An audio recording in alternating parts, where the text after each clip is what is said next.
Good morning. It is 8:32. We gave this a little bit of extra time to get our TV feed set up, so it is time for the Legislative and Human Resource Committee of the Board of Commissioners, and I will call it to order, and we will start with public comment. If anyone wishes to address the committee, you may do so. If you will stand at the podium, identify yourself, and you have up to 3 minutes to address items that are on the agenda.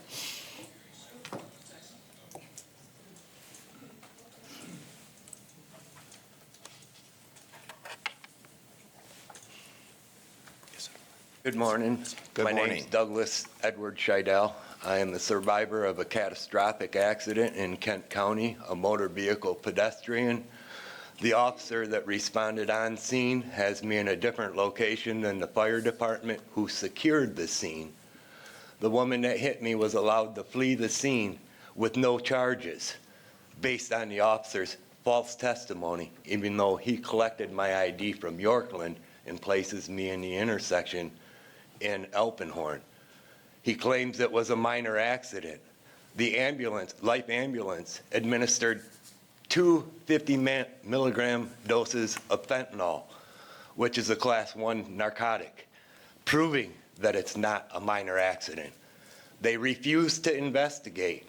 It went through Kent Court, 63rd District Court on June 24th of 2012. The Sergeant Corey Luce, who is in charge of the Kent County's victim, or the crash investigative unit, was never notified until October of 2012 when I brought it to his attention. Sergeant Corey Luce claims there's no evidence. The evidence is what the officer collected himself. News 8 did an article on the accident, clearly stating it was a head-on. She parked on my back tire, totaling the vehicle through the state of Michigan. Again, how is it minor? And the Sheriff's Department refuses to even listen to me or look at the evidence that they themselves has collected. These are crimes against the Constitution. They cannot and should not be tolerated in this county or in this country. Thank you. Thank you. Anyone else? If not, we'll move to item number 2, which is approval of the minutes, May 28, 2019. Is there a motion to approve? So Is moved and supported. Any discussion? If not, all those in favor say aye.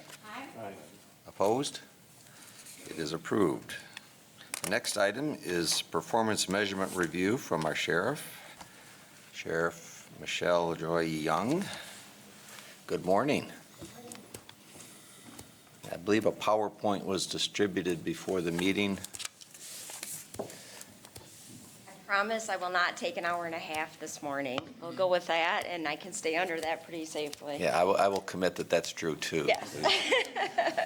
All right, so thank you for having me up here this morning. I am going to go pretty quickly through the first several slides and just kind of talk about some overview stuff, because I do want to focus a little bit on the actual performance measures as we get to it, and I got to figure out how to click through this.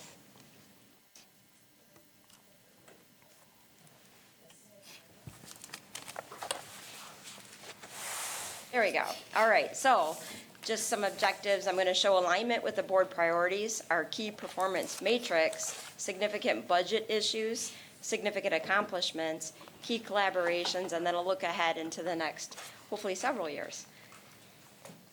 So your priority alignment are stable revenues, efficient use of resources, safe community, citizen participation, proactive and innovative government, and high quality of life. And so I'm going to explain how we're pushing into all of your priority alignment into with the work we're doing. So first, stable revenues.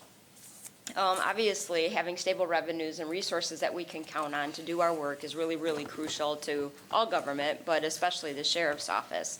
And we rely pretty heavily on many of the partnerships that we've worked on so hard over the last several years. I think you can remember we have a robust township and city patrol relationship where the townships or the cities are paying for extra resources to patrol their area to augment the response that we pay for out of general fund. We have many partnerships for dispatch and 911 call taking. We currently contract with every city and township within the county except for the city of Grand Rapids. And then we work in partnership with them to provide backup for each other for 911 call taking and dispatch services. We have extensive inmate work programs and programming for the inmates within the correctional facility. Frankly, that's 100% done with our partnerships and collaborations. It's oversought. We have oversight at the sheriff's office, but the programs themselves are actually accomplished through partnerships. Kent County area narcotics enforcement and vice forfeiture funds, those are all done through a collaboration through all the departments within Kent County. And we work together to make sure that we're all protected. Many of these crimes, they don't happen in just one township. They're happening over 1, 2, 5, 10 communities in our county at the same time. And so that's why it's so important to work in collaboration. Mental health services for incarcerated inmates. They are not able to be assisted in the very short time that we have them incarcerated in a way that stabilizes them when they're out in the community. So we work very closely with Network 180 to align the services that are in the correctional facility with those services that they either have been receiving in the past or can receive in the future in the outside community. And this helps stabilize that population and the mental health of every individual who's incarcerated. We have a very robust partnership with Network 180, and it is moving forward all the time. Community event security and traffic management. These are partnerships with people who are putting on different events in our community to bring people to the city centers or to bring people out to raise money for certain events or to just have a good time. We partner with those entities so that we can provide safety and security as our citizens are enjoying the community. Community police and school resource officer programs are all partnerships. We contract with different entities to have very specific types of police work done in the particular entity that they're contracting for. School resource officer, for example, works very closely with that school district to make sure that the at-risk population from that school district is followed up with and monitored, and that cases that get reported to the school are resolved and resolved in a positive way so that they don't continue to fester and become bigger issues and sometimes school violence. Specialized enforcement of sexual crimes against child victims. We have a very important relationship with the Child Advocacy Center where officers are in a forensically correct environment for children, and they're partnered with counseling so that people can work through the ramifications of a sexual assault. At the same time, we're working through the case and the actual criminal proceedings. So it works much, much better than bringing a young person down to the sheriff's office and putting them in a cold, stark room and having a police officer talk to them and interview them in that setting. We have a very robust K-9 and mounted unit program. Both of them are completely funded by citizen contributions to these programs, and they're used extensively throughout the county for law enforcement purposes, but then also opportunities to bring people out and understand more about the sheriff's department and the county in general. We work really hard to use our resources that you give us effectively, and again, I've already talked about all these partnerships that we have, but those partnerships are the most effective way that we can perform our responsibilities, and we can help other entities perform their responsibilities in a collaborative way. Some examples are we work closely with the FBI or the DEA, Department of Homeland Security and Michigan State Police for drug investigations, computer crime investigations. I'm going to side note on that. Computer crimes, very, very difficult for any entity. This is something that across the nation, law enforcement entities are struggling with. So in this area, we've worked very closely with these collaborative teams so that every entity has a place to go with that difficult computer evidence that needs to be gone through and indexed and prepared for court. We have a member on the FBI web check team, which is a group that's dedicated to criminal sexual predators online. We work in collaboration with them, and it works better for us to do that because we don't have the resources to literally police the entire web for somebody who might be of origin here in Kent County. So these teams help us leverage our resources, but it also leverages the resources of our partners. So it's a good collaboration, and we have great outcomes from it. We contract with Lighthouse Academy to provide education within the correctional facility. Lighthouse Academy is our first opportunity in many, many years to actually provide high school diplomas, graduation from high school, not GED. They also provide GED, but actual diplomas. We've had 18 diplomas issued to inmates in the correctional facility since we've partnered with Lighthouse. And now that partnership's expanding so that if an inmate is going to classes while they're in the facility, Lighthouse gives them resources and a facility to go to once they become released to finish, if they have just a few classes to go and they want to continue. And we've had one young man who's done that on the outside even. So it's great programs. We provide for a safe community. As you're traversing the county of Kent and working and living and thriving in this community, we provide 24-hour road patrol so that you can do that safely as you're traversing the county. We run a safe and secure correctional facility. We have emergency communications dispatch center, and I'll go into specific details of each of these as we get into our performance measures. We have a tactical response team that we provide, not just to our calls, the Kent County Sheriff's Office calls, but any entity, any like Kentwood or perhaps Wyoming or Walker who might have a need for a tactical response. We work in conjunction with them to provide that.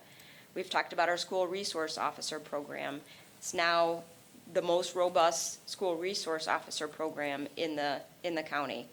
Community policing unit that works very, very hard to set up community outreach programming so that our relationship that's necessary to do proper law enforcement is growing in our community as opposed to retracting in our community.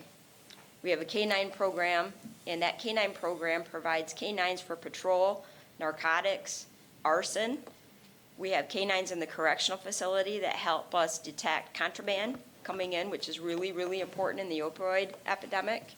And we have a comfort dog that is assigned to the Child Advocacy Center that we talked about for child sexual predators. We have a mounted unit that works very, very closely with the city and some other entities within the county.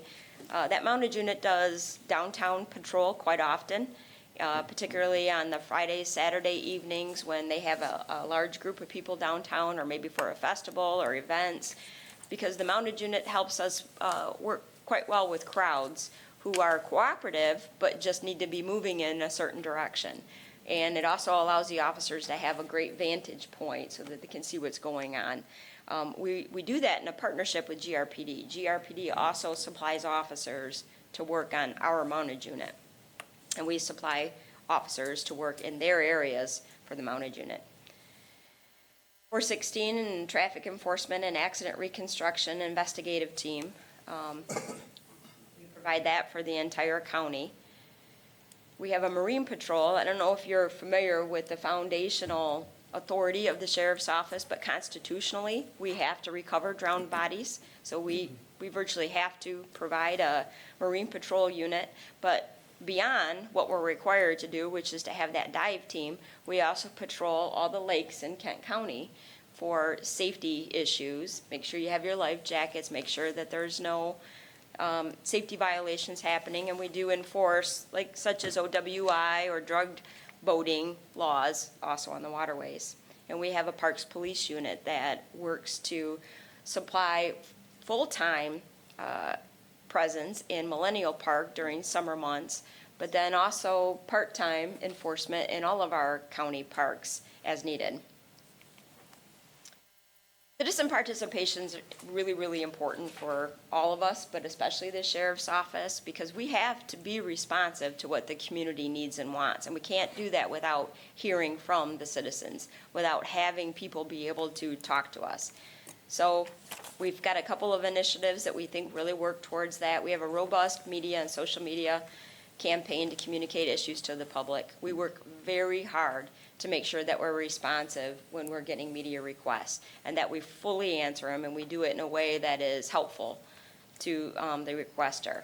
We have complete transparency with requests for information. We work very hard to make sure that information that we can release is released and it's done in a timely way. We do that on the scene of crimes. I'm sure you've seen us do that, but we also do it after the fact, where we allow for people to come in and get information. We have a Citizens Police Academy for those citizens who are interested in an in-depth look at the sheriff's office. This is a 13-week program. It's 13 weeks, 2 hours or 3 hours some nights, once a week for a couple different months. We've had 850 graduates from this program, and to be frank about it, once somebody has graduated from this program, they become some of our biggest supporters. We have them come back as volunteers, donors sometimes for some of our K-9 or mounted unit programs, because they learn a lot about the Sheriff's Department and they learn a lot about the heart of the people who work at the Sheriff's Department and what they're trying to do every day. We collaborate and participate with Silent Observer. Silent Observer is a very important program to our community because it allows people to reach out and tell us something that's going to make their community safer, even if they don't feel it's in their best interest to go on record. We have volunteer programs. So I don't have an exact count of how many volunteers currently work for the Sheriff's Department because some of them are really quite occasional.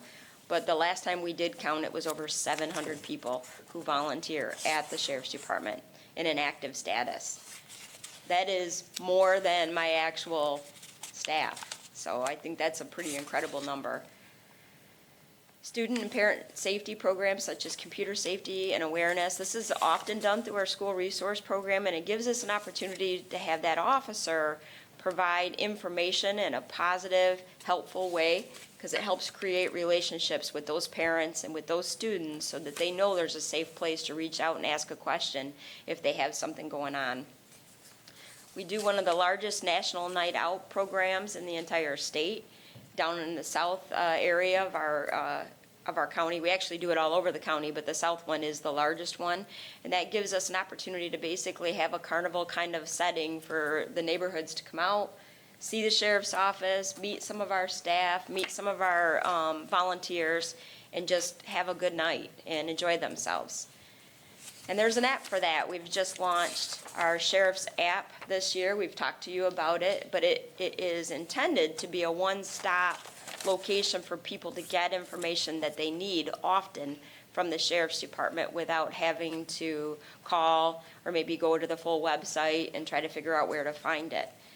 All of this is aimed at helping citizens become more knowledgeable about what the Sheriff's Department does and have an opportunity to help us understand what their needs are better. Proactive and innovative government is one of your priorities. It's also one of mine. Through extensive contracts, which we've talked about, we work diligently to reduce crime in our county. We work very hard to resolve crimes that get reported and also to be present in communities in a time of need when crimes are happening. Correctional facility, powerful programs we've talked about, but I just want to name a couple of these programs. Sober Living, Life Skills Pod, or affectionately known as the God Pod. We have AA and NA, and we are in the middle of a 3-tier process to launch MAT programming for opioid-addicted inmates who come in to the correctional facility. At this point, last year our pilot was to bring those who were part of the court program, drug court program, and allow them to continue that program when they were incarcerated. This year, we've pushed forward so that those people who have a program outside, beyond the court program, and are already in treatment, can continue that treatment when they come into the correctional facility. And our next phase, and in combination with Network 180, we're trying to allow people to start a program when they're incarcerated. It's, and a little bit more on that because I don't have an additional slide on that. It's a very difficult thing to do in a correctional facility that is for pretrial people because we don't know how long we're going to have them. Very often, we don't know how long they'll be incarcerated. So the treatment part of that, not just the drug part of it, the treatment part of it can take a while to get up and running and then get a person to a point where they're ready to begin a program. But we are working very diligently on it, and I will be happy to come back and report to you guys as we make more progress with it. But we have several people today that are being treated as part of this MAP program. Our focus with inmate programming is to reduce criminal activity because everybody in our entire community wins when we've reduced criminal activity. Now, we can do that by helping the inmates that come into our correctional facility get to a better place in life and get to a better decision-making matrix for themselves. And every inmate who comes into our correctional facility who's sentenced and wants to participate in a treatment program of some sort, they have the ability to do that in our correctional facility. Those that are pretrial, who are going to be there for a period of time, can also be eligible for this inmate programming. But much of the successful programming does have minimum amounts of time that somebody would have to participate for it to be successful. Some of them are 30 days, some of them are 90 days. It just kind of depends on the program that we're working with. So it is difficult when somebody, I think our average stay is about 11 days. So across all inmates, about 11 days. So obviously you can see not every person can participate in a program for 11 days, but what we can do, we are doing with these programs, and I intend on moving those forward as we move over the next several years, and we're exploring some options to include tethering that we might be able to use to help give access to even more inmates in a pretrial status to some of our programming. Again, our biggest priority is to provide a high quality of life for people who live and work and play in Kent County. And I think we do that by providing a fabric of safety for people who come here. It's the 911 system that we are facilitating. It's also the security at special events and in normal venues that people would be. We also provide it in their communities where they drive through or live. Our jail is the largest mental health service location in the county. About 50% of our inmates that come into the facility are on psychotropic drugs, which means that there's some kind of mental health issue. 10% of them are deemed seriously mentally impaired. I want to get a little bit into our performance matrix and then hopefully leave you lots of time for questions afterwards. We'll talk a little bit about our correctional facility. This is a lot of what we do. It's about 60% of the sheriff's office budget will go to the correctional facility. So one of the most important things in a correctional facility is to have a safe, orderly environment where people can relax and trust that they're going to be safe and that they're going to be provided for. It's very important to almost every program that we have. One of the things that we use to indicate this is the sanitation score. This is compiled by actually doing inspections throughout the correctional facility on a regular rotation. So we will grab a group of people together, we will go through each area, and if your area is being inspected today, you'll get a rating, 1 through 10 rating in each of those areas. And if there's something noted that isn't sufficient, perhaps the floor is not clean enough, or perhaps the corner of the shower isn't clean, or maybe maintenance has been deferred on something, then you'll get scored down. So at the end of the year, when these scores are compared, we expect to, on average, be at an 8. And we have been for the last several years, and that's no different for 2018. We were at 8.19. And again, these are different every time. It's not the same things that keep getting hit on the inspection. It's just something that gets hit. I want to remind you that largely who are cleaning our correctional facility are inmates. They're trustees that we're monitoring and working around the correctional facility with. So this is inmate labor that's producing the score. So I think it's pretty good. Inmate management. So we're in a behavioral management setting. We have a setting where inmates are out in the day rooms for a large extent. Most people are out in the day room the majority of their day. They have a very strict code of conduct, and for many of them, this is the first time they've had a very strict code of conduct. So it is very normal for inmates to have minor rule violations and to be sanctioned for minor things. I'll give you a minor rule violation of maybe hanging something up on their cell window so that we can't see in. Well, where they're told to take it down and they take it down, that's a minor rule infraction. However, a major rule infraction would be something that would jeopardize the safety and security of somebody else in that pod or themselves in that pod. And we try to keep those reduced as much as possible by giving an inmate the appropriate amount of supervision.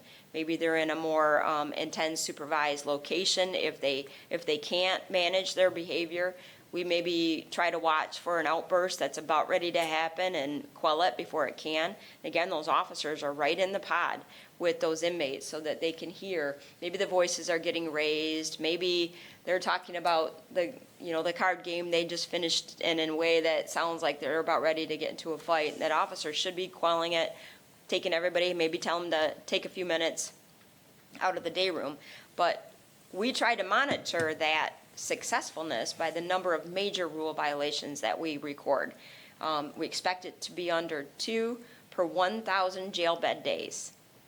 And that's calculated by what's your average daily population times 365, right? So it's jail bed days. And this past year, we had less than 2 at 1.97 major violations per jail bed day. Facility-wide, that's a pretty good number. Corrections management, now we've talked over the last several years about staffing issues related to the sheriff's office specific to the correctional facility. And just to highlight, there is a national corrections officer shortage. It is a significant shortage to the point that many, many correctional facilities are in jeopardy of not being able to continue to operate. So this is an issue that's important for us to track and important that we're doing everything we can to make sure that our staff is healthy, happy, and wants to remain a correctional officer at the Kent County Sheriff's Office. We are at capacity in terms of positions right now, which is impressive. So just in case you didn't know, I'm telling you, it's impressive. But what we need to do to keep them is to make sure that we're giving them appropriate break times and we're giving them a proper relief and that we're not overstressing them beyond what's necessary. So we've started a new performance measure of trying to make sure they get a break outside of their area, which is important. We've just created a break room for them within the correctional facility. We've worked to start to get a rotation going. And although our actual is only 20% of the time for 2018, we're making major strides on it in 2019 already. And we are tweaking the recording process because we think we had some underreporting happening in the last year. So stay tuned to that one. It is something we're monitoring. It's not ready for live time yet, but it's coming. Risk avoidance. So we hear a lot nationally about use of force, and it's a factor that we look at very hard at the sheriff's office. Every report of use of force that happens, whether it's in our law enforcement or our correctional facility, is reviewed in detail, documented, and maintained in case there's future requests for that information. So we know when use of force are happening most of the time, because most of the time it's reported. And we try to work as much as possible to reduce those use of forces. We have something in the correctional facility where if on the law enforcement side, not just from the sheriff's office, but from any law enforcement entity, if they've had a use of force incident with somebody in the field during the arrest, they often will call our central control when they're on their way into the correctional facility for assistance in the Sally Port when they come into the facility. And that's just to prevent that officer from having another use of force incident when they get them out of the car, because that's the next riskiest time. So we were called 137 times. I'm sorry, I'm using the wrong number. 285 times last year. We were called 285 times last year to come meet arresting agency. in this alley port, and only 15 times was it necessary for us to use force to get that person into the correctional facility. Now, it's not because they all of a sudden got happy on their way to jail. It's because we work really hard at de-escalation and working with the person who's in custody to try to talk them through the process in a way that is conducive to safety and security. And my staff is very, very good at this because we work very hard at training them to do so. And it's important to them. They know we're counting it. Talk a little bit now about our law enforcement. So there's two things that really dictate what the sheriff's office does. We have our constitutional responsibilities, right? And that's to operate a correctional facility or a jail, as it's stated. Also recover drowned bodies. Often not talked about are our civil process responsibilities, which are contracted out in Kent County. So that's our constitutional side. But now we also have a legal requirement through law to do law enforcement. MCL 51.762, each sheriff's department shall provide the following services within the county. And I won't read the whole thing, but patrolling and monitoring traffic violations, enforcing criminal laws of the state, violations which are observed or brought to the attention of the sheriff's department while providing patrolling and monitoring required by this subsection, investigating accidents involving motor vehicles, and providing emergency assistance to persons near or on the highway. So to that end, we provide law enforcement services. I just talked about use of force. Again, this is tracked very closely on the law enforcement side of the house because I know you are hearing a lot about use of force nationally. I want to talk a little bit about ours. Now, there is an error in the PowerPoint that I think we originally passed out to you. But for 2018, we used force less than 0.27% for all the incidents we responded to for the sheriff's department. That's way below the national average. The national average is just under 1% of the time, but ours is a quarter of that. And I'm very proud of that number. Again, it's because we focus on de-escalation in our training. We work with officers to make sure they're communicating and talking about this is what I need you to do instead of just going in and using force. And I just want to talk to you about the correctional facility. It's not technically one of our performance measures, but last year we had 409,000 jail bed days. So out of that 409 jail bed days, we only had use of force 137 times. So that is 0.12% of the days we had use of force in our correctional facility. These are incredible numbers, and it's because the staff really works hard at maintaining order instead of forcing people to do what we have to do. These are very good numbers. I'm very proud of the staff for that. Oops, I went past one. All right, we've talked a lot over the last several years about response times and our ability to get somewhere to help with a priority one call. I'll just kind of talk a little bit about what a priority one call is. It is the highest urgency. It's something that is usually a personal safety factor at risk, and it's active. It's going on right now. You have all the different examples of it here, but like an abduction or an assault in progress or home invasion in progress, a CSC in progress, a drowning in progress, a hostage, robbery or suicide in progress, these things that time is absolutely of the essence. Our goal is to meet the national average for response time for these types of incidences, which is 11 minutes. And so this is averaged over the entire county, all of our response areas. And as you can see, we're still above the national average at 12.14 for priority one calls, but we are making progress on it. We have come down a full minute on average, and that is due to some of the staffing things we've talked about over the last couple of years and some of the things we've implemented. The issue is averages can be deceiving because they don't address each individual area where somebody might have a call for service. We talked a lot about the contracts that we do, that we have contracts for extra patrol, in our communities. Well, not every community has extra patrol, and those who don't rely on our general funded patrols to respond, like we're required to, respond to calls for service. So as you can see across, if you could look at your left-hand side, the left-hand side are those communities that contract for service, where we're generally located in the township at the time of the call because we're contracted patrol there. And the right-hand side are those communities where there is no contract for patrol. And I'll just orient you to the graph here. The blue are our actual response times. The orange are the hold times. Those hold times mean I don't have an officer available to send, so nobody's on their way during that hold time.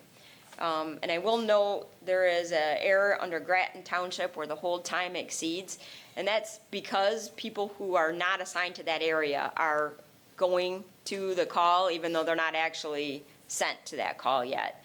But it shouldn't show up that way. So as you look at the unfunded townships, the townships that, I shouldn't say unfunded, uncontracted townships, those who aren't contracting for extra patrol services, we do have some very, very extended response times still in those communities.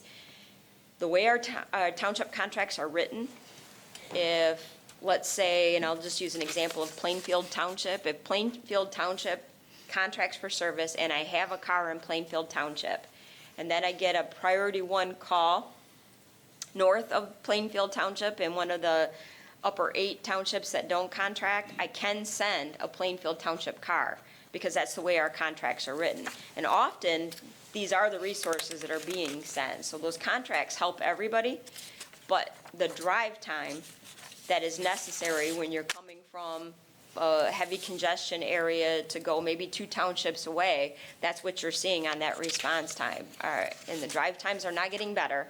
They're getting worse. I'm sure you've noticed as you're driving around the community, it's not easy to go from one end of the town or one end of the county to the other, and I can guarantee you it doesn't get easier with lights and sirens because you really have to pay attention to people when you're driving lights and sirens, and you just can't go flying across the county. There is no good way to do it. So we're seeing the results of that in our response times, and I think it's a factor that has to be addressed. Now, these are priority 2, so these are also very serious incidences, but they typically are more property related than personal injury related, but it's things that are happening now. Again, you're seeing, so they're a little bit more extended for the property related crimes, but there's definitely, so I've got like almost a 36-minute response time going in Spencer Township, which is the farthest corner.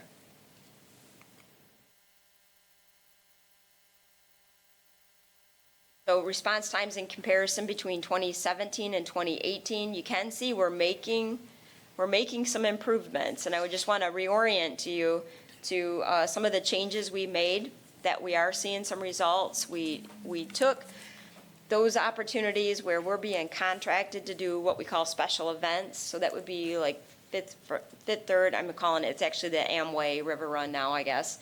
But, you know, the triathlons and the ballpark and those types of events were being paid at the hourly cost to do so.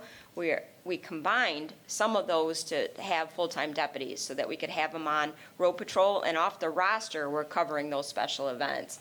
Really is no different to the person contracting for the special event, but for me, in operational management, we had resources that we could count on during specific times as opposed to surges that I couldn't count on to actually delegate out for patrol. So we are making some progress. We've also worked very hard to make sure that we're keeping our positions full as we are projecting that people will leave the sheriff's office.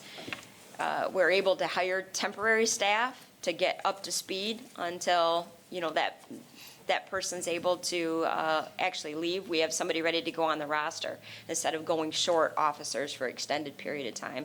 So we're making very good improvements on it, but as you can see, we still have quite a ways to go. This is just a map that shows the priority 1 and 2 response times that exceed 15 minutes. And I know it's really hard to see on here, but if, you're interested in a specific area, you can see where those calls are clustering, where we're having problems getting to. And sometimes it's just the sheer number of them. Like I'll highlight a cluster in the southwest part of the county, that's Tanger Outlet. It's a very high call load location for our county. So sometimes there's many waiting at a time because they, Byron contracts for 2 officers during some hours of the day, not the whole day. And so there's times that we're out of resources to send. So that's what that map is showing. Part of what we were able to do with that special event overtime is to add what we call the power shift. And again, this is using data to support decision-making in a way that is practical and economic for the sheriff's office. So I'm actually staffing officers around the time of day of week that we have surge of calls. And we added a power shift to be able to accommodate, but during our heaviest staffing period, this is what the distribution of cars look like. So the dark brown are the contracted. We're paid to have those officers in those townships. The county-funded power shift, those are the orange, and those are the cars that are there for a limited portion of the day, but are really helping out during that very heavy call load.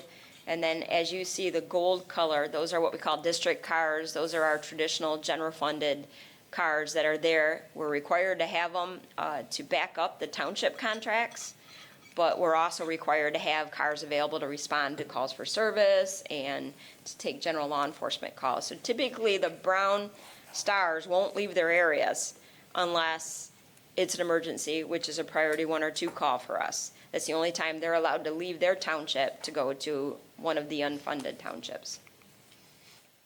And this is what it looks like 5 p.m. to 12 a.m. You can see it really drops down to just those townships and a handful of district cars. So this is our watched area for us. These are our north 8 townships, and they're obviously a watched area for us because they have some of the most elevated response times. So these are the priority 1 response times that we look at. You can see my area of focus is kind of in that Nelson, Spencer, Oakfield, Cortland Township, but there's also pockets everywhere in the county where we have extended response times. We already talked about this. Support services. So I want to talk about our 911 call taking center. Over the years, you've heard me talk a lot about this center. We are managing a significant call load for most of the county. 60% of the county calls come through our center. And those calls will include the 911 calls, but they also would include non-emergency calls for service. And pretty much any reason you would call a police department, that's going to come through the 911 center.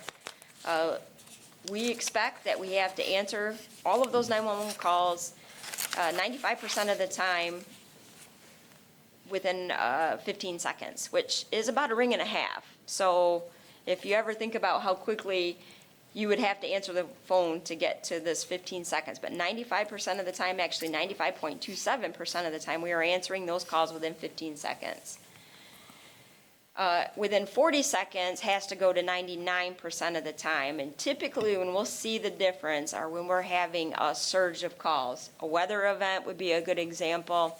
Might be even this time of year we would have storm events that come through, knock down numbers of trees.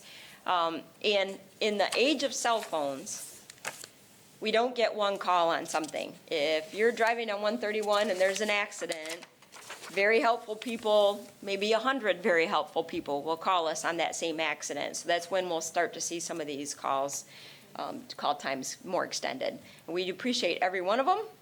I don't want anybody to not call because they think somebody else did, but it's something I have to account for in our staffing. So significant budget issues, staffing is always going to be on this list for us because the Sheriff's Department is really made up of people. And if without our resources, we aren't able to do much. We over the years, had a significant number of general fund FTEs eliminated. We have forced to reduce overtime and scheduling a staggering loss of man hours all combined. We are recovering from that really with these township contracts. We have also, done some work to try to be more strategic about where we're using overtime. I'm pretty happy with where that is right now, and we're heading in a good direction to it, but it's something we constantly have to monitor and lean forward on, and I'm sure you're always going to hear about. We have a significant number of our staff reaching retirement, which could cause shortages on our roster. So I already told you, there's a nationwide shortage for corrections officers. We had a bubble that happened 2 years ago in our own correctional facility, and we are through that bubble now. We had 30% of our staff left at that point, 30%, because they were all eligible for retirement, because they were all hired with a bond issue. We've now replaced all that staff. We are up to staff with correctional facility.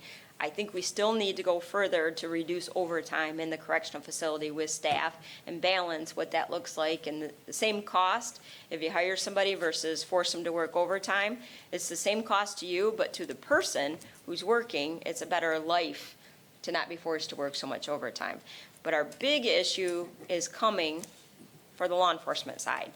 Law enforcement side had a lot of national programs that happened in the 90s where large numbers of people were hired at the sheriff's department, and those staff are now becoming of age, if you will, and time in service to retire, which I'm happy for all of them, and I hope they don't all go because they're wonderful officers. But as I look at the shortages on the roster that are coming for law enforcement, we look towards the academies, and we find that the academies do not have the capacity to fill the statewide law enforcement positions that are coming open. Because it's not just our department who has the time bubble coming, it's every department in our community.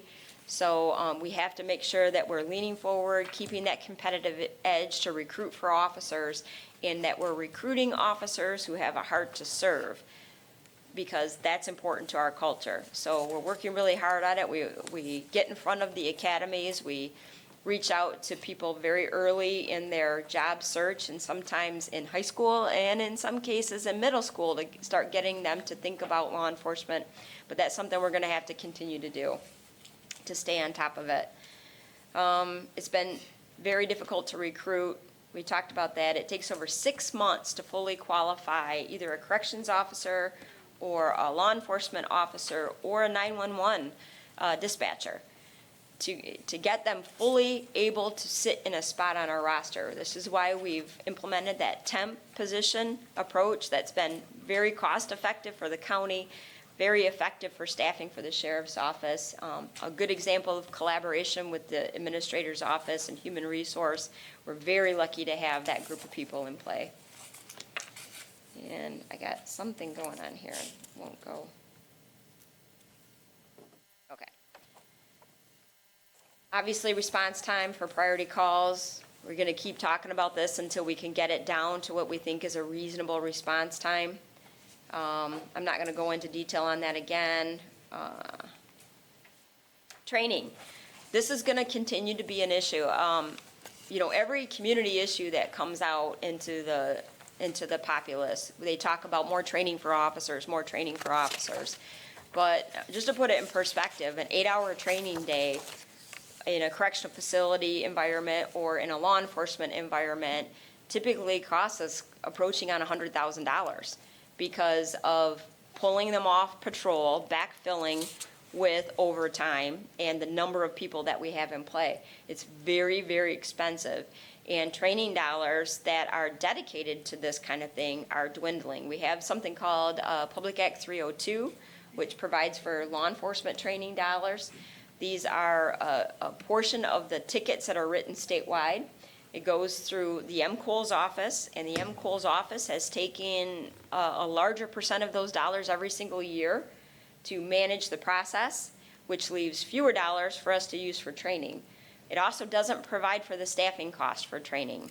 We also have a pretty similar act for corrections officers that is better funded right now, but still does not actually pay for the training that it requires. That's still money out of our pocket to be able to pay for the training hours that are required, just to keep our staff up to date.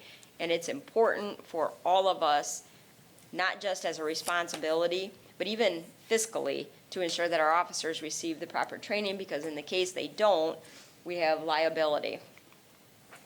Opioid epidemic continues to be a pressing problem in our community. I've already talked a little bit about medically assisted treatment for the MAP program, but even our law enforcement entities have huge commitment to try to respond to these types of incidents. I send KNET, which is our narcotics team, to every overdose to try to get to the root cause of what's going on with the overdose, and making sure that if there's information that can help in a law enforcement effort, we're working towards getting that reduced. So it's a heavy lift in our community, and it's going to continue to be so for a number of years.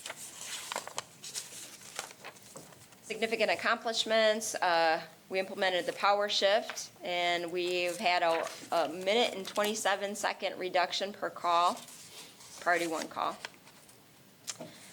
We are in the process of implementing a technical services unit. Basically, the technology is very helpful for the sheriff's office, and we can save man hours.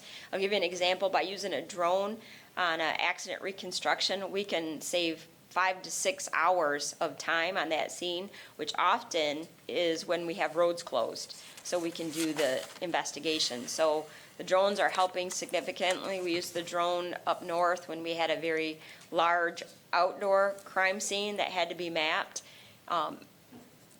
Can be very time saving. However, I've got to have technical staff to use it.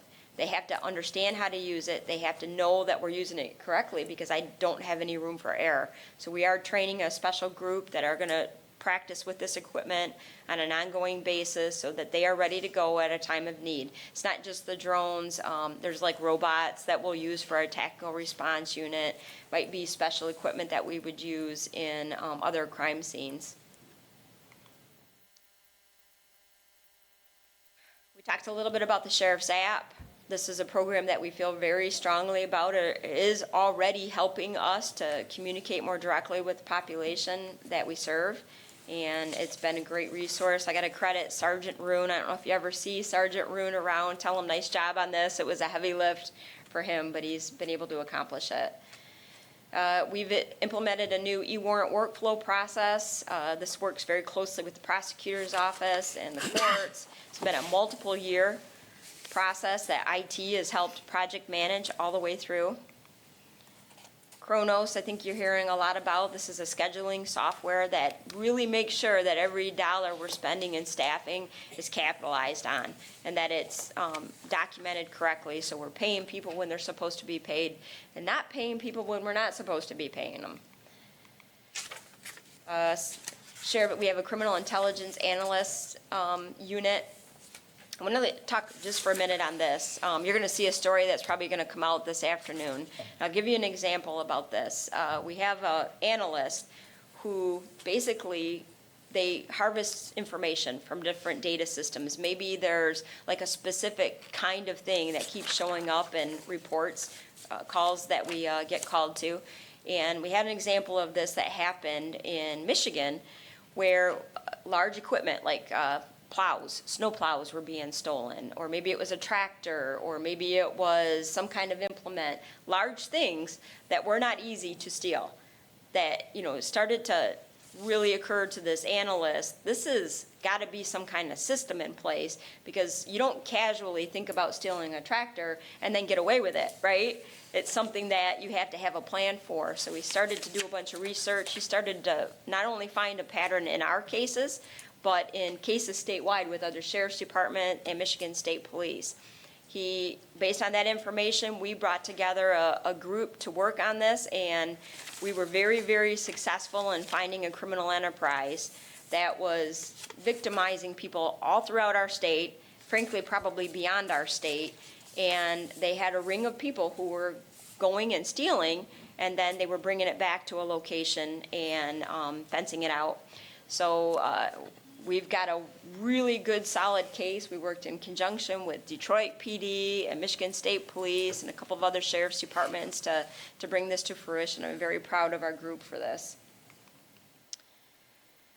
Flush controls, I know this is going to sound like a silly, significant accomplishment, but we have an estimated annual savings of $165,000 in water usage at the correctional facility, but probably more than that, it saves a lot of staff time because inmates who have not a lot of things to do and maybe want to interest themselves in messing with the correctional officer or the maintenance staff will flush things down the toilet like sheets or towels, and they continue to flush and flush and flush until it jams up our plumbing. Very expensive for us to fix, pretty noteworthy for the city also. So these flush controls basically minimize the number of times you can flush that toilet so you can't get it all the way in. And it's really worked pretty well in those areas that we've installed it, so. Can I get some of those in my place? Yeah, right. We've taken in 1,300 pounds of unused prescriptions at our prescription take-back facilities in the facility. These are just some of our key collaborations. Again, partnerships are what we're built on. We work every day in partnerships throughout the community, and we continue to develop additional partnerships. A look ahead, you're going to see a lot on community outreach with my administration. It's a big, important issue to me. Again, the apps part of that, but continuing to press forward into our community. I think it matters quite a bit. 800 megahertz radio project is in full force right now. All of our towers will be done this year. The infrastructure will be in place by the end of this year. We expect the final functional testing to happen probably in May of 2020, but radios will be installed this year and everything's going well with that project. Jail management software for improved statistical reporting is hopefully going to be finalized this year. That may have been said in the previous year, but we're hoping it's actually done this time. Strategic plan, we are working very hard on a strategic plan that I expect in draft form to come to you guys probably by the end of this summer. Looking for input, looking for any thoughts from that draft or anything that you think we should consider adding to it. And I'm very excited about the direction we're headed here in the next several years. And that is it. Well, Sorry. you did keep it under an hour and a quarter. Yeah. Good for you. So obviously, there's an awful lot here, and I think I've learned that we need to set you for a half a day, not because you talk so much, but because there's so much here, so thank you. I tried to talk fast, but. Yes, appreciate that. So, Commissioners, if you have questions, though, I encourage you to keep it down to one or two, because we have some hard stops around the table here that are going to require some of us to leave, and we want to get some votes done here, too. So, yes, Commissioner Poundstein. Thank you, Chair Steck. So he already cut into my time. So I'll have to get with you later. I had a couple questions ahead of time after reading what you had sent me, but obviously what you said today triggered a lot more. So my first question, this is a call I've gotten in the past. I know I've inquired before. The mounted unit, very effective. I've seen them work not only in our city, but cities across this country. And the question that I keep getting is that I think it's great. It's been funded privately. They built the barn. Is that I don't think it's staffed. And the concern from this call has always been, is what if the unthinkable happens and there's a fire at that barn? What's the outcome for those horses going to be?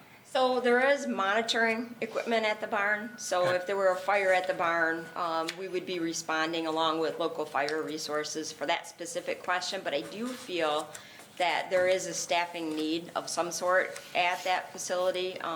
Right now, completely 100% volunteers. I do have the person who's actually responsible for operational management of that lives across the street. So they're close to the facility, but I need probably what I would say is like a caretaker position there. So that's on the agenda to move forward, and hopefully we can partially fund it with the donations that we have. We do have an endowment, a small endowment that would pay part of it.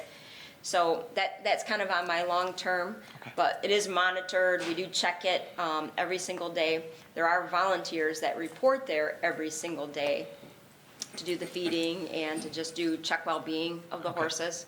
Okay, so my second question will just be a request for more information. On the news, documentaries, human trafficking is front and foremost, and it always ends that this isn't a problem somewhere else, it happens everywhere.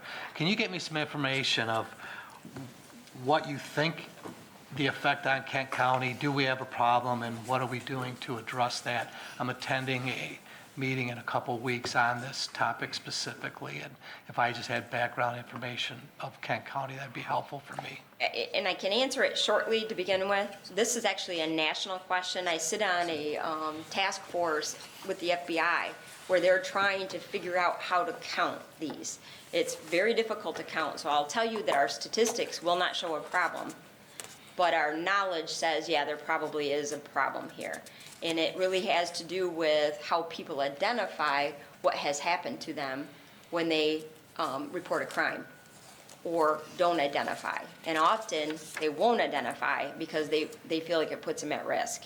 So this is not just a Kent County issue we're grappling with. This is something that everybody's reporting. There's a problem here with reporting. So I can talk more offline with you on that. That's fine. Yeah. So then the final one, which is probably a real question, is there's a lot of talk about jail diversion, jail programs, redoing bails, how we send people to and from. What do you think the jail population is going to look like 10, 15, 25 years from now? You know, because all these things have been talked about for a while of changing the way we send people, but, you know, we still have a growing jail populations in this country. And we don't actually have a growing jail population here in Kent County. We actually have a diminishing, and especially if you look at it per capita, it's diminishing. I think that jail programming, crucial. I think if I can talk about Kent County's jail population, I think you're going to continue to see a downward pressure on it. However, our community's growing, so the actual number in jail will continue to grow. I think that what we do with the mental health system is going to have a bigger impact on what happens with jail populations than any other single decision we make as a community, because of the huge correlation between an untreated, mentally ill person and their ability to find themselves in jail, and our inability to fix that issue without mental health services. But for those people who are truly able to make good decisions for themselves and able to be successful outside, but for proper programming, that I think that matters to people. I think you're going to see bail reform being more customized to the person and the personal risk factors that they might present for being on the outside. I think that's an important change. I talked a little bit about exploring like even tether programming to really push out on who can be released outside of the confines of the jail while still being monitored. I think those are all really good things. If we can keep people employed, working on the outside or doing something for the common good, that's really helpful for that person. It's helpful in every possible way. So I see a lot of those things coming to fruition, but without a nationwide, and specifically statewide, but a nationwide effort for mental health, and then not all jails are created equal, and not every population is being managed in the same way ours is, and they don't stay put. So we're still going to have all these issues to deal with as Kent County, because there's still a national issue with it. So Michelle, can I ask you to stick around a Yeah. little bit? Because I'd like to suspend the agenda to move to the next two items so we can get a couple of votes in. I know there's lots of questions yet for everything you presented, and then we'll bring you back up and finish that up. Thank you so much. We'll come back to item number 3, then move to item number 4, which is the appointment of Community Corrections Advisory Board and Fire Commission. Yes, this is a request to the board to appoint Laura Joyce to the Community Corrections Advisory Board for a 4-year term ending December 31, 2022, and James Morris and Julius Sucky to the Fire Commission for a 2-year term ending December 31, 2020. Midterm vacancies on the Community Advisory Board and Fire Commission recently occurred. Solicitation of applicants to fill these vacancies recently took place for these positions. An interview team of Commissioner Stan Steck Stan Ponstein. Carol Hennessy was appointed to review applications and interview qualified candidates for the vacancies. The interview team is recommending the appointments of the candidates noted above. Is there a motion to approve? So moved. Moved, supported? And Support. supported. Further discussion? If not, all those in favor say aye. Aye. Opposed? That is approved. Great. We'll move to item number 5. This is a request to the Board of Commissioners to add one full-time public health educator position and to accept and appropriate $49,000 to the 2018-19 Health Fund budget, and to authorize the board chair designate to execute the grant agreement, approve extensions, amendments, and increases to grant appropriations not to exceed 15% of the original award. The Lakeshore Regional entity has made a total of $98,000 in funding available to expand the BOTFIN Life Skills Training Program to high school-aged children. The LST program is a highly interactive, skills-based program designed to promote positive health and personal development to help students achieve competency in the skills that have been shown to prevent substance use, violence, and other health risk behaviors. The Health Department is currently piloting the LST program for 9th and 10th graders on a smaller scale. There's currently a waiting list of schools interested in offering the program. The funding will allow for the expansion of the program to offer more sessions at more schools. To support the work required, the expansion of the LST program, one full-time health educator position will be created. The annual cost and salary and benefits for the position is $79,000. The remaining $19,000 in funding will be used to cover the cost of supplies. A total of $98,600 in funding was awarded for the period of June 1, 2019 through September 30th, 2020. The total award was split with $49,000 applied for fiscal year 2019 and $49,000 applied for fiscal year 20.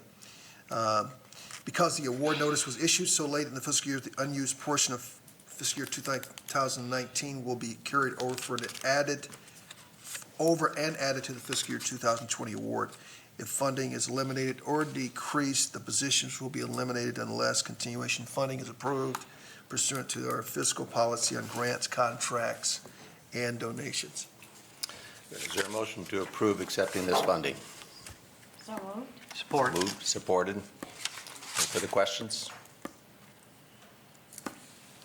If not, or did you have a question? Okay. If not, all those in favor say aye. Aye. Opposed? It is approved. Great, thank you. All right, Michelle.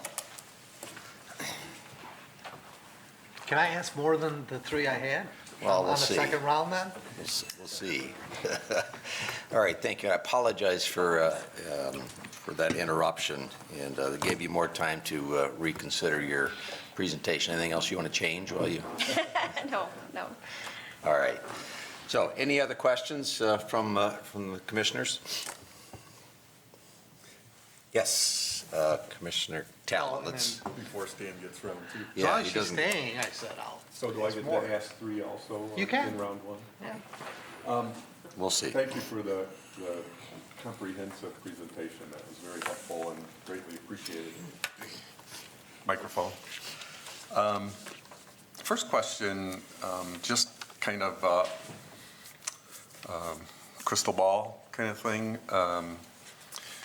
What's your sense, well, first of all, can you describe why the federal government doesn't feel it needs to fund health care in the jail? Do you understand that rationale for why that happens? Has something to do with double dipping? Do you know Well, what that is? so- So we can all understand it? Well, I don't know that, I wouldn't even pretend to be Okay. able to imagine what they're thinking sometimes. For Medicaid, yeah. Yeah, but from our perspective,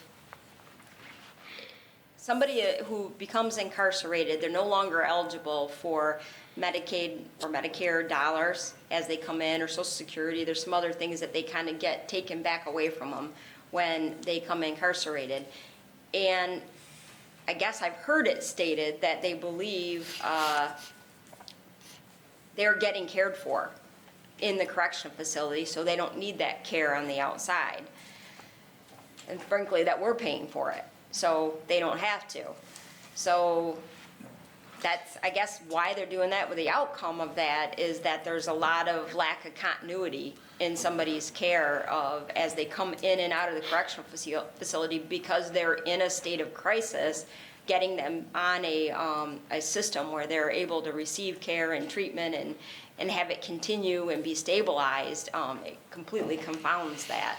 So it's something that is a big risk factor. We participate in a number of national groups such as major county sheriffs and large jail network, and this issue is pervasive across the United States. We all deal with the same thing, and frankly, our community deals with it better than most because we have a lot of community focus on mental health, and so there are entities such as Network 180 that kind of step forward and really help us support somebody in that time between, but not even, most communities don't even have that. They release them out the door of the jail and they'll give them whatever the end of their prescription is, and that's it.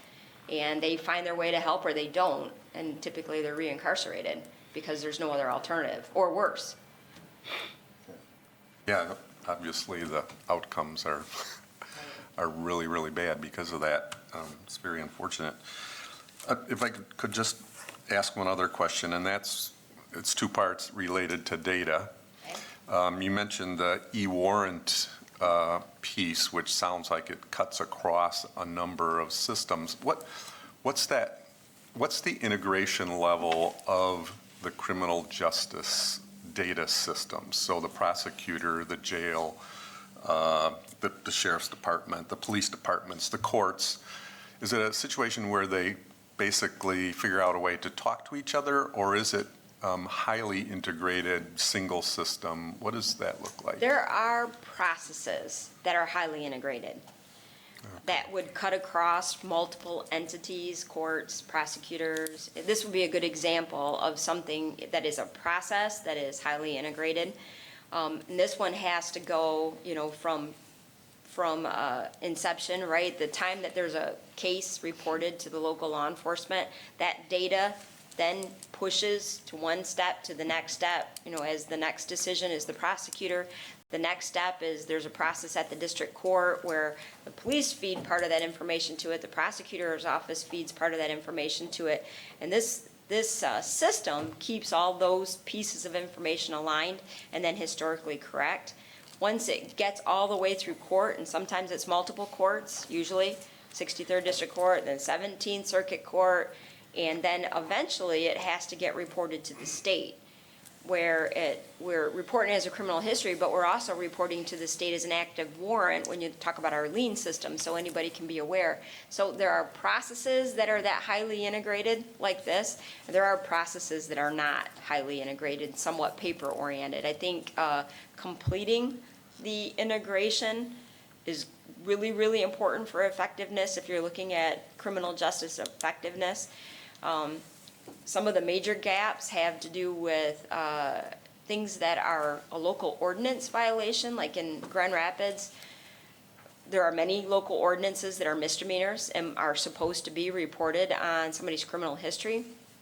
But a gap in that process where if somebody's arrested and they're not fingerprinted and printed and that's submitted to the state, or in a lot of cases even when they are fingerprinted and that's sent to the state because they're lodged at the correctional facility, the city attorney, who is not part of the criminal process system, doesn't submit the fingerprints or the charge decision. So then there's all these orphan records out there. So there's things like that that really need to be looked at in the criminal justice data world, and further integration is necessary to make all that come to fruition, because really the bottom line is it's not fair for anybody to either have too much on their criminal history or not enough on their criminal history. It needs to be accurate and complete. That's all there is to it, and there's some steps that we need to do to get to that point so that charging decisions can be made appropriately, release decisions can be made appropriately,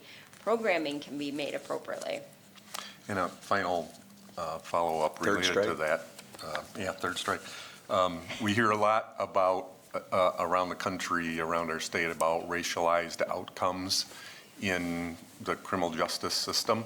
And I'm wondering whether our data systems are, number one, able to track that within our system to see what those outcomes are based on race. And part two is whether we actually are doing that. Are we looking at what those outcomes are for our citizens based on race, age, those kinds of things? I would say, and there's a pretty extensive study that's happening right now, Pew study. I think some of you guys have probably already heard about that, that we are participating pretty heavily in. I would say for the sheriff's office, for Kent County, we have some of the most extensive jail data of anybody in the country. We have for a very long time been very systematic about counting things that matter for decision-making. So I think we do have a lot of the data. What you're probably missing, and I sit on the criminal justice policy board for the state now, and we had a very extensive conversation about this. What the gaps in the data that are being collected are really just as important as the data that is being collected. So, for example, in Kent County, 17th Circuit Court judges, more often than average, are making decisions to send people to jail, or to prison, rather than jail, when they're looking at those straddle cells. So you could go either way. This crime's outcome could be as low as a jail sentence or as high as a prison sentence. Kent County Circuit judges are deciding to send them to prison, slightly above average. Than the rest of the state. Yep. But why is that? So without the why, knowing that really doesn't do us any good at all. And so if they're doing that, is it because they think there's a specific program there, or has the party been through a number of programs here in Kent County already because we have more local-based programming? And now they're saying, we've given you a lot of chances and we're gonna move you on. So there's a lot of gaps in the data that need to be asked to get to the whys. And I think that's probably what needs to happen next before we as a society can really know what are the root causes of some of these issues. Thank you. Thank you. Commissioner Melton. Hi, Hon. Thank you, Chair. Very outstanding report. Boy, to keep my attention that long is nothing short of miraculous, Michelle. Two things really very quickly, and one is something just, the inmate work program. I don't need any answers now, but is there anything documented somewhere where I could learn more about it? Where do the inmates go? What type of work program do they participate in? And I don't need, again, an extensive answer now, but can I find that information from you?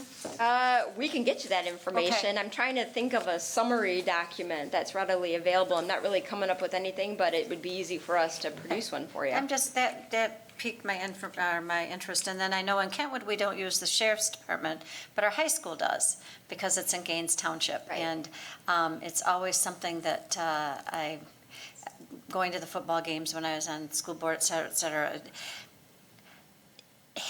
over the years, as you've been doing this more and more, and the high school is growing, and of course the demographics is changing, do you find a good work, I'm putting you on the spot and you don't have to answer, but my question is, do you find a good working relationship with the school, with any of the Kentwood Police Department, whatever, and maybe we can talk about that at another time, but. No, there is a very Okay, good working good. relationship. There's a true partnership that happens with Kentwood School Security, obviously Kentwood PD. We work closely with Kentwood PD on pretty much all assets, and in fact, we do their forensics for any of their crime scenes, and we augment their detective unit as necessary. So I would say that there's a good partnership. I do feel that there is still a need for a school resource officer Yeah. within Kentwood High School because of just the sheer size and complexity and Yep. the social issues that come with a community that large. So that's all those answers. Okay, and then just a quick note, I'm going on to miscellaneous, but I'll get it all done. We started a grant program program and through the Education Foundation in Kentwood of a therapy dog at Crossroads. And I'll be darned if there were not 4 students who increased their grades in a matter of months, got papers in, did whatever, because they were told they could work then with a therapy dog. So with the fact that you mentioned your canines as just comfort, don't ever underestimate the power of that. I cannot wait to see where those kids can soar with someone someone I consider dogs someone's, and who love them unconditionally. So anyway, thank you. Commissioner Hennessy. I'm curious about the intake process for, people, detainees being brought into the jail and the health care assessment, how long people might stay in the holding cells, I think that's what you might call them, and how, if that timing is appropriate, if it's getting longer, or, you've got addictions coming into play, you've got how long it takes to get arraigned, and I'm just curious about that whole process. I'm going to actually have Under Sheriff DeWitt come out. He's been in charge of our jail for the last several years, and I can talk mostly about your questions, but the actual timelines he's going to be better at, so I'm going to have him come up and talk. Under Sheriff Chuck DeWitt, welcome. Good morning. So like anything, it varies. So whenever you come into the jail, you are first asked a series of questions by your intake staff.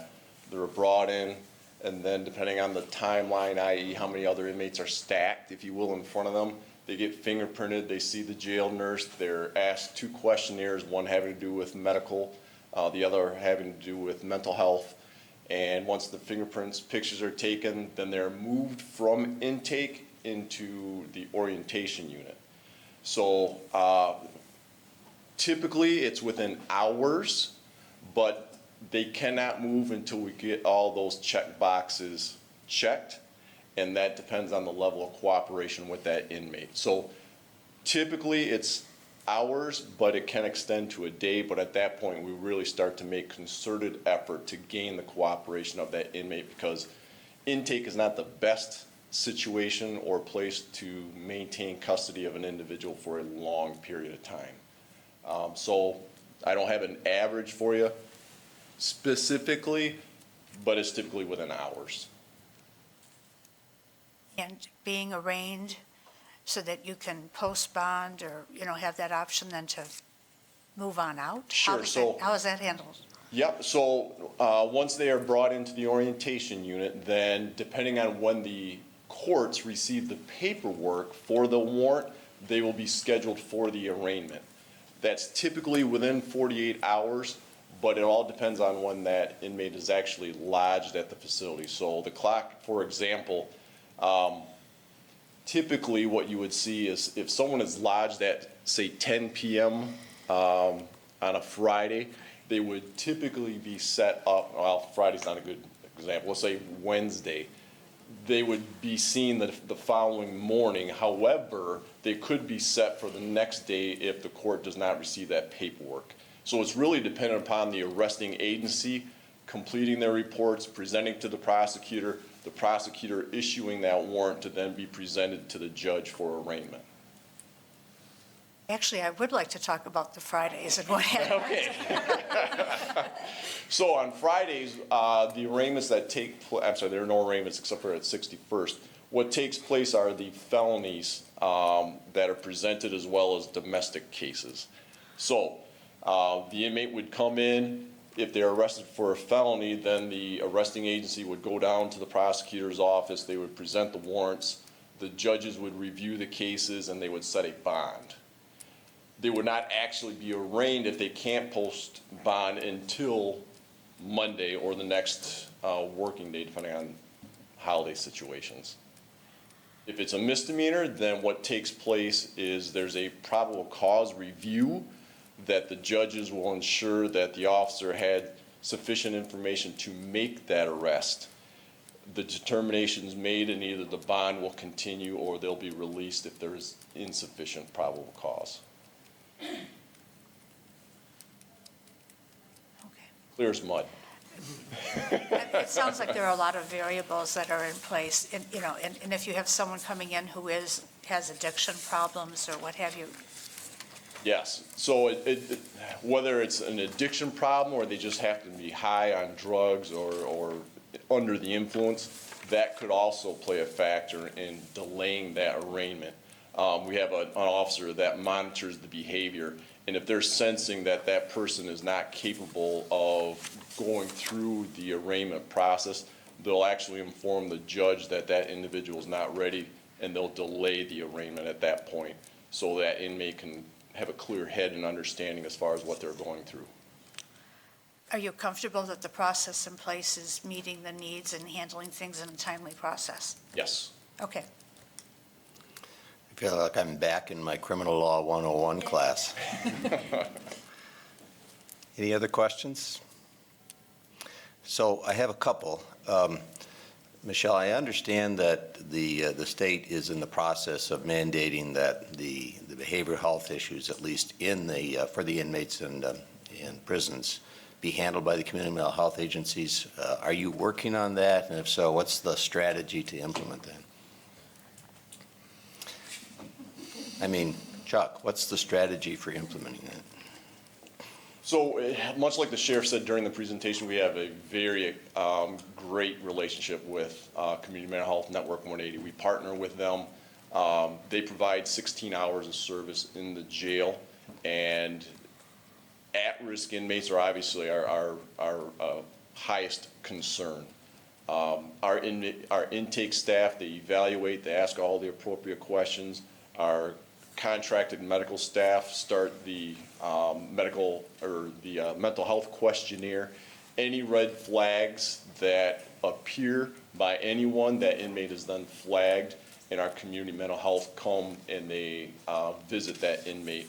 And then depending on the level of severity, there'll be a step-down approach as far as how often they are seen, the types of treatment that they're given, to then move forward with their care while they are maintaining our care and custody. I would say, as far as the jail program is concerned and the inmates that are coming in, we have a very robust program. However, I think as a community, it can be improved upon. I think right now law enforcement is limited with what it is that they can do with someone that is in a mental health crisis.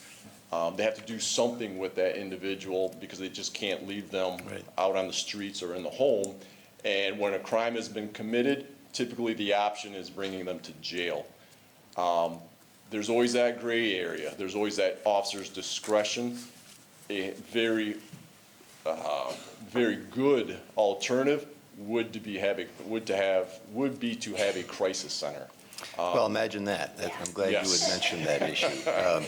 So we are working towards trying to get a crisis center in our community to allow for the officers that alternative as opposed to the jail. Yeah. Yes, we are, absolutely. So following up, though, on one of the questions that Commissioner Tallon had raised, and my understanding as well is that while the inmates are in the jail, Medicaid will not provide the coverage for their ongoing care. It's actually paid for by the county. Correct. Or private insurance. Or private insurance if they have it. And the change that's being looked at, and, well, the cost of that, though, is that then contracted by the county to? You pay it out of your? We pay it as a contract to Network 180 for 16 hours a day service. And they have another grant funded that's diminishing, and I'm not sure how much is left in the grant funded that augments some of the services they provide, but that comes out of the county general fund. So does the state rule change that at all, or is the state rule only going to impact the prison population? I think the state rule is aimed at the prison population and not the county. Okay. And I'm hoping that the state rule does kind of drill down into the county at some point. I really think fundamentally the most important change all of us can work towards is for that funding for Medicare and Medicaid not to go away when somebody's incarcerated. Because I think if you crack that issue, then all the same resources that pay for those things to happen in the outside community can happen when they're in the inside community. And that will improve the mental health treatment of every inmate Yeah. across the country. Yeah, I think most of us would agree with that, and then maintaining that continuity. Continuity, To make sure yeah. that the service providers outside of the system are well aware of the system of care inside the system. Right, and I think it's so difficult for people to understand how long it takes to get somebody stable on psychotropic drugs, and the negative consequences of even a couple-day lapse in that program, not just for the actual treatment itself, but the inmate's perspective on whether or not they need treatment. It is very, very difficult. It's a crucial issue that we have to resolve, and those drugs are very expensive, so without that insurance or that service, they're not going to be able to pay for it. But surely that has implications for a lot of the other issues you talked about, the safety course. of other inmates, your security issues, your incident issues. All of that's implicated by maintaining that consistency of care. By far, the most common time that there's going to be a use of force issue with law enforcement or in the correctional facility is going to be when there's an impairment of some sort. Sometimes it's an impairment self-induced, alcohol, or perhaps drugs, but sometimes it's an impairment, the mental health. Or both. Or both. And that's what we also find coexisting. So absolutely, the most crucial thing that as a society we can fix is how we're managing our mental health, people in the community.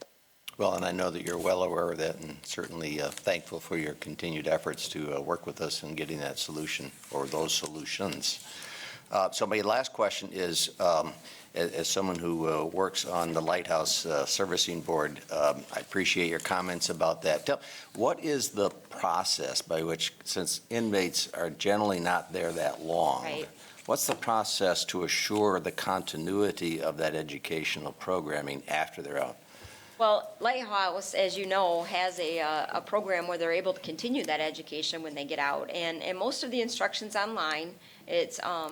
It's monitored by somebody who is an instructional coach for the person who's participating in the class. And so they replicate that same approach on the outside, and they have a facility where somebody can go and continue that education.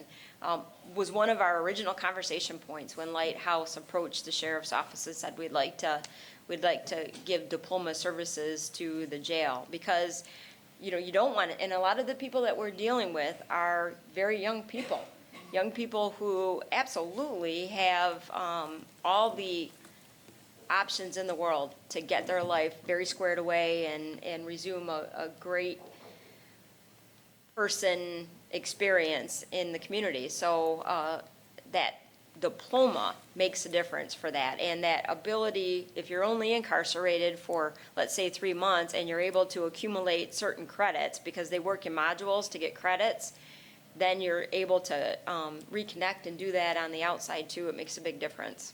But there's really not a way to compel them. Once they're released, No. they're outside of your No. jurisdiction, and they can either participate or not participate. They can choose not to until the next time they come in, and then Yeah. we can re-engage them, All but right. Well, something to keep working on. Yeah. Good. All right. All right, anything else? If not, thank you so much, Michelle and Chuck, for your presentation. As I said before, we'll have to find a way of doing this maybe in a split presentation that gives us more time to deal with all these issues, so thank you. Next item is miscellaneous. Any miscellaneous? Yes, Commissioner Ponstein. So these three miscellaneous were triggered by what the sheriff had said. So I think as a legislative Committee and our priorities, I mean, that startling fact that Public Act 302 doesn't completely fund, even if they were funding it, there's costs that we have to, just to have training that they're mandating. That's something that our lobbyists need to start working on and looking at, of getting our voice heard. And I'm definitely going to bring that up to the MAC board, because that affects all counties. The drug take-back day, I've heard that the comment with all the opioid settlement that may or may not come, I mean, this shouldn't be a responsibility of the county. Pharmaceuticals have made billions of dollars off these drugs. I mean, it's got to be spearheaded in a way that we can get these off quickly. I don't know if we expand the places or get the pharmacies involved, but that's a cost, and that's something that can effectively get a lot of these drugs out of the wrong hands and being taken just from medicine cabinets. I don't know, maybe if I could get more information of what our program is and maybe do more public awareness of where this can go. I know Oakland counties, they call theirs Operation Medicine Cabinet or something, but I don't know how, if it's just a couple days a year, is there a permanent spot that people can go? I think that would be a good public awareness campaign on our part to get people to places if they have drugs that they want to get rid of. And then finally, we're in a full employment economy. And the remark that we may have trouble finding people to work in the jail, well, that's getting to be true for a lot of professions. Teaching comes to mind, the medical fields.